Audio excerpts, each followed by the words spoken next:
கோபி இன்னுமே ராதிகா தன்னை விட்டுட்டு போன சோகத்துல இருந்து மீளாம அதை பத்தியே யோசிச்சு நினைச்சு வருத்தப்பட்டுட்டு இருக்காங்க. ஆனா ஈஸ்வரியோ கோபியோட மனசை நம்ம கண்டிப்பா மாத்தி பாக்கியா கூடயே சேர்ந்து வாழ வச்சிட முடியும்ன்ற ரொம்பவே அசைக்க முடியாத நம்பிக்கையோட இருக்காங்க. ஏன்னா இன்னைக்கு கூட பாக்கியா கோபியை எல்லார் கூடயுமே உட்காந்து அவங்க சமைச்ச சாப்பாடை சாப்பிட சொல்லியிருக்கா அப்படின்னு சொல்லிட்டு யோசிச்சுட்டு இருக்காங்க. ஆனா என்ன, அவங்க தனக்காக தான், அதாவது தான் மாத்திரை சாப்பிடணுன்றதுக்காக தான் இதை பண்ணாங்கன்றதை அவங்க இன்னுமே புரிஞ்சுக்கல. அதனாலயே அவங்க இன்னுமே இந்த ஆசையை தனக்குள்ள வளர்த்துட்டு இருக்கிறது மட்டும் இல்லாம சான்ஸ் கிடைக்கும் போதெல்லாம் அவங்கள ரெண்டு பேரையுமே ஒண்ணு சேர்க்கிற மாதிரி ஏதேதோ பண்ணிட்டு இருக்காங்க. இதை பார்த்துட்டு இருக்க இனியாவும் ரொம்பவே சின்ன பிள்ளைத்தனமா அவங்களுமே ஈஸ்வரிக்கு துணை நின்று அவங்களுக்கு உதவி பண்ணிட்டு இருக்காங்க. ஆனா செலியனும் கோபி அந்த அளவுக்கு வருத்தப்பட்டு பேசினதை கேட்டதுக்கு அப்புறமா இதுக்கப்புறமா கண்டிப்பா அப்பா ராதிகா கூட இருக்கிறது தான் நல்லதுன்னு சொல்லிட்டு அவங்க ஒரு வழியா மனசு மாறினது மட்டும் இல்லாம இந்த விஷயத்த பத்தி ஈஸ்வரி கிட்டயும் இனிய கிட்டயுமே பேச, ஆனா இதனால ரெண்டு பேருமே செலியன் மேல கோவப்பட ஆரம்பிக்கிறாங்க. அது மட்டும் இல்லாம இந்த பாக்கிய கூட நீ சேர்ந்து நீயும் அவள மாதிரியே யோசிக்க ஆரம்பிச்சிட்டா, முதல்ல இந்த பேச்சை நிறுத்து. இது ஒரு வேளை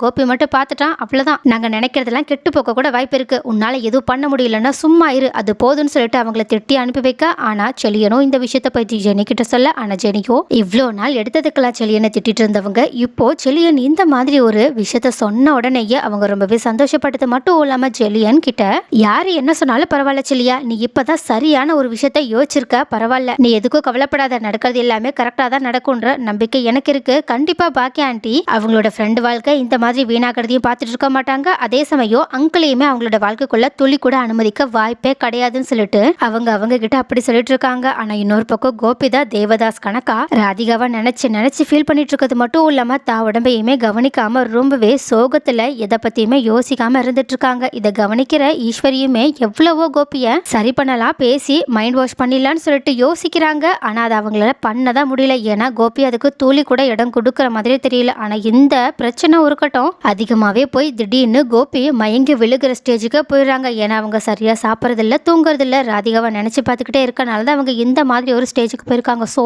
இதை பார்த்துட்டு பதறி போன ஈஸ்வரியும் செலியனும் உடனடியாக அவங்கள ஹாஸ்பிட்டல்ல போய் அட்மிட் பண்ண, அங்க இருக்க டாக்டருமே இவங்க ரொம்பவே வீக்கா இருக்காங்க, அதனால இவங்களுக்கு ட்ரிப்ஸ் ஏற்றணும், அது மட்டும் இல்லாம இவங்களோட ஹார்ட் ப்ராப்ளம் நீங்க எல்லாரும் மறந்துட்டீங்கன்னு நினைக்கிறேன், இப்போ அதுல வர பிரச்சனை வர வாய்ப்பு இருக்குன்னு சொல்லிட்டு புதுசா டேப்லெட் எல்லாத்தையுமே எழுதி கொடுத்துட்டு அங்கேயே அவங்கள அட்மிட் பண்ண வைக்கிறாங்க. அப்போ இதை கவனிச்சுட்டு இருக்க பாக்கியா உடனடியா இந்த விஷயத்த ராதிகாவுக்கு கால் பண்ணி சொல்ல, இதை கேட்ட உடனே ராதிகா ரொம்பவே பதறி போனது மட்டும் இல்லாம நடுக்கமான குரலோட, கோபி இப்ப எப்படி இருக்காங்க, அவங்க நல்லா இருக்காங்கல்ல, நான் அவங்கள விட்டுட்டு போயிட்டேன்னா கண்டிப்பா அந்த வீட்டுல அவங்க கொஞ்சம் சந்தோஷமா இருப்பாங்கன்னு நினைச்சேன், ஆனா ஏன் அவங்க என்ன நினைச்சு இந்த அளவுக்கு போயிட்டாங்க, நான் இதை கொஞ்சம் கூட எதிர்பார்க்கவே இல்லை பாக்கியான்னு சொல்லிட்டு சொல்ல, உடனே பாக்கியாவும் அதை தான் நானும் உங்ககிட்ட ஆரம்பத்துல இருந்து சொல்லிட்டு இருக்காங்க, கோபி உண்மையாவே உங்க மேல ரொம்பவே அன்பு அக்கறையும் வச்சிருக்காங்க, தயவு செஞ்சு உங்களோட முடிவை மாத்திக்கிட்டு முதல்ல அவங்கள வந்து பாருங்க, நீங்க வந்து பாக்குற வரைக்கும் அவங்களோட உடம்பு எனக்கு தெரிஞ்சு இப்படிதான் இருக்க போகுதுன்னு சொல்லி சொன்னது மட்டும் இல்லாம கோபி இருக்கிற ஹாஸ்பிட்டலோட அட்ரஸையுமே கொடுத்துட்டு அவங்களோட ரூம் நம்பருமே இதுதான் சொல்லிட்டு தயவு செஞ்சு வாங்க ராதிகா, நான் இதை கோபிக்காக மட்டும் சொல்லல உங்களுக்காகவும் தான் சொல்றேன், ஏன்னா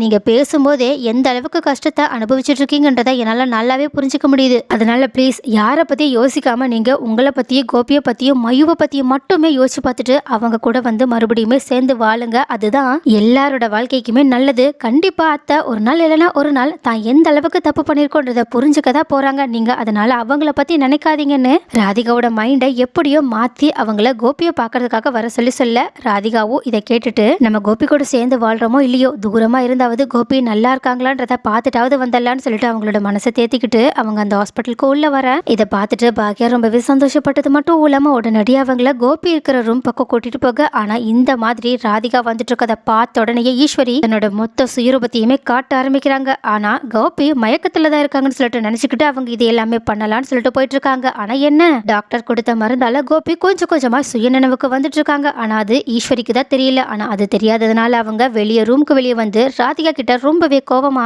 சத்தம் போட்டு கத்திக்கிட்டு இருக்கிறது மட்டும் இல்லாம, நான் எவ்வளவு தடவை சொன்னாலும் நீ திருந்தவே மாட்டியா, இப்பதான் ஒரு வழியா உனக்கு புத்தி வந்து என் பையனோட வாழ்க்கையை விட்டு நிம்மதியா போயிட்டேன்னு சொல்லிட்டு இருந்தா நீ அந்த நிம்மதியை கூட எனக்கு நிலைக்க விட மாட்ட போலயே, மறுபடியுமே என் பையனோட மனசை மாத்தி அவனை உன் கூட கூட்டிட்டு போகிறதுக்காக தான் நீங்க வந்திருக்கேன்னு சொல்லிட்டு கண்ணா பின்னான்னு திட்ட ஆரம்பிக்க. ஆனா ஈஸ்வரி தங்கிட்ட எந்த அளவுக்கு ஆஷா பேசினதுக்கு அப்புறமாவும் ராதிகா ரொம்பவே பொறுமையோட, இங்க பாருங்க உங்களோட பையனை நான் உங்ககிட்டயே கொடுத்துட்டு போயிட்டேன்னு சொல்லிட்டு அப்பவே உங்ககிட்ட தெளிவா சொல்லிட்டு தான் அந்த வீட்டை விட்டு வெளியே போனேன், அதை நான் இன்னுமே மறுக்கல, அதுக்கும் மேல அதை மறக்கவும் இல்லை, நான் இப்போ கோபி எப்படி இருக்காங்கன்றத பாக்குறதுக்காக தான் வந்தேன், என்னதான் நான் அவங்களை விட்டுட்டு போயிருந்தாலும் இன்னுமே அவங்க மேல எனக்கு அக்கறையும் பாசமும் இருக்கு, அதனாலதான் நான் அவங்கள பார்க்க வந்திருக்கேன், கண்டிப்பா அவங்க மயக்கத்துல இருக்காங்கன்னு தெரிஞ்சதுக்கு அப்புறமா தான் நான் ரூம்குள்ளேயே போவேன், அதனால ஒரு தடவை என்ன கோபியை பார்க்க மட்டும் அலோவ் பண்ணுங்க. அதுக்கப்புறமா நான் கண்டிப்பா உங்களோட கண்ணில் மட்டும் இல்ல, கோபியோட கண்ணிலையுமே படவே மாட்டேன்னு சொல்லிட்டு சொல்றாங்க. ஆனா இதை கேட்டதுக்கு அப்புறமாவும் ஈஸ்வரி கொஞ்சம் கூட மனசிறங்காம, இங்க பாரு, நீ தான் ஒரேடியா கோபியோட லைஃபை விட்டே போயிட்டல, இதுக்கப்புறமா தயவு செஞ்சு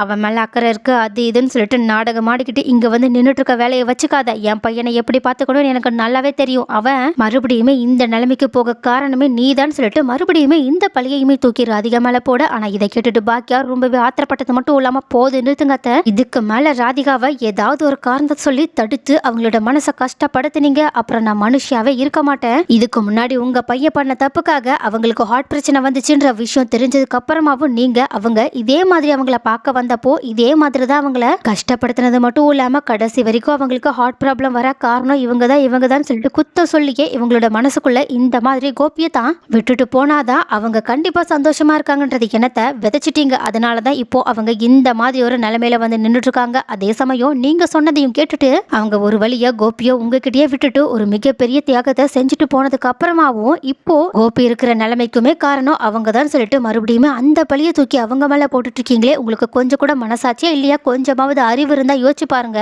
கோபி இப்போ இருக்கிற நிலைமைக்கு முக்கியமான காரணம் இல்ல முழு காரணமே நீங்க தான். ஏன்னா நீங்க ஒருவேளை உங்க பையன் ஒரு தனி வாழ்க்கையை தேடி போனதுக்கு அப்புறமா அவங்கள பத்தி கொஞ்சம் அமைதியா கண்டுக்காம இருந்திருந்தீங்கன்னா அவங்க இந்நேரம் இந்த குடும்பத்தோட சந்தோஷமா இருந்திருப்பாங்க, அதுக்கும் மேல ஆரோக்கியமாவும் இருந்திருப்பாங்க. இந்த மாதிரி ஒரு நிலைமை அவங்களுக்கும் வந்திருக்காது, என்னோட குடும்பத்துக்கும் வந்திருக்காது. எல்லா பிரச்சனைக்கும் நீங்க தான் காரணம். ஆனா இப்போ எல்லா பழியுமே தூக்கி எந்த தப்புமே பண்ணாத ராதிகா மேல போட பாக்குறீங்களான்னு சொல்லிட்டு இதுக்கு மேலேயும் உங்களோட இந்த மாதிரியான வார்த்தைகள் எல்லாத்தையுமே என் ஃப்ரெண்டு கேட்கணுன்ற அவசியம் கிடையவே கிடையாதுன்னு சொல்லிட்டு ராதிகாவை திரும்பி பார்த்து, ராதிகா உள்ள கிடக்கிறது உங்களோட புருஷன், அவங்கள நீங்க பாத்துக்க வேண்டியது உங்களோட கடமையும் அதே சமயம் உங்களுக்கு என்ன விருப்பம் இருக்கோ அதை செய்ய வேண்டியது உங்களோட உரிமையும் தான். அதனால யாரை பத்தியும் எதை பத்தியும் கவலைப்படாம நீங்க ரூம்குள்ள போய் கோபியை பாருங்க, இவங்க என்ன பண்ணிடுறாங்கன்றத நானும் பாத்துறேன்னு சொல்லிட்டு ஈஸ்வரிக்கு எதிராக நின்று ரொம்பவே கெத்தா சண்டை போட்டுட்டு இருக்க. அப்போ இந்த மாதிரி பாக்கியா பேசுவாங்கன்னு எதிர்பார்க்காத ஈஸ்வரியோ அதிர்ச்சியில செல்ல மாதிரி நின்றுட்டு இருக்கும் போது அப்ப அவங்களுக்கு இன்னொரு பேரிடியை கொடுக்கற மாதிரி ரூம்குள்ள இருந்து வெளியே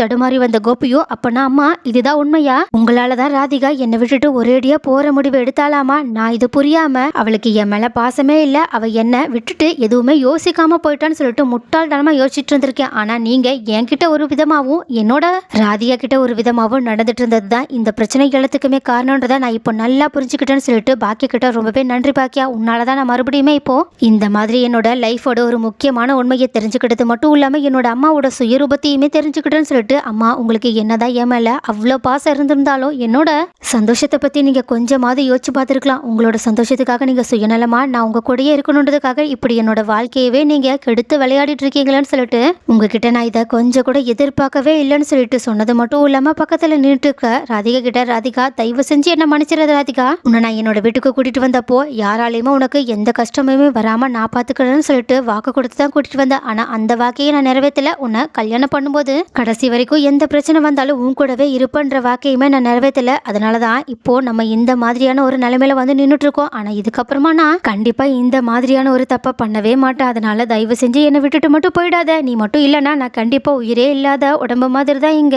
ஜடம் மாதிரி வாழ்ந்துட்டு இருக்கணும்னு சொல்லிட்டு சொன்னது மட்டும் இல்லாம ஈஸ்வரி கிட்ட, அம்மா இதுக்கப்புறமா நான் கண்டிப்பா உங்களோட பேச்சை கேட்டுட்டு கண்மூடித்தனமா இதுதான் உண்மைன்னு சொல்லிட்டு நம்ப போறதே இல்லம்மா. ஏன்னா நான் நம்பினதுக்கு சரியான படத்தை இப்போ நீங்க எனக்கு கத்து கொடுத்துட்டீங்கன்னு சொல்லிட்டு ரொம்பவே மன வருத்தத்தோட அவங்க கிட்ட பேசிட்டு இருக்க. ஆனா இந்த மாதிரி கோபி பேசினதை கேட்ட ஈஸ்வரியும் கோபி கிட்ட என்ன சொல்லி சமாளிக்கிறதுனே தெரியாம ரொம்பவே அதிர்ச்சியிலையும் குழப்பத்திலையுமே நின்றுட்டு இருக்காங்க. ஆனா இதை பாக்குற பாக்கியாவும் ஒரு வழியா நடக்கிற பிரச்சனை எல்லாமே தீர போதே என்ற சந்தோஷத்தோட நின்றுட்டு இருக்காங்க.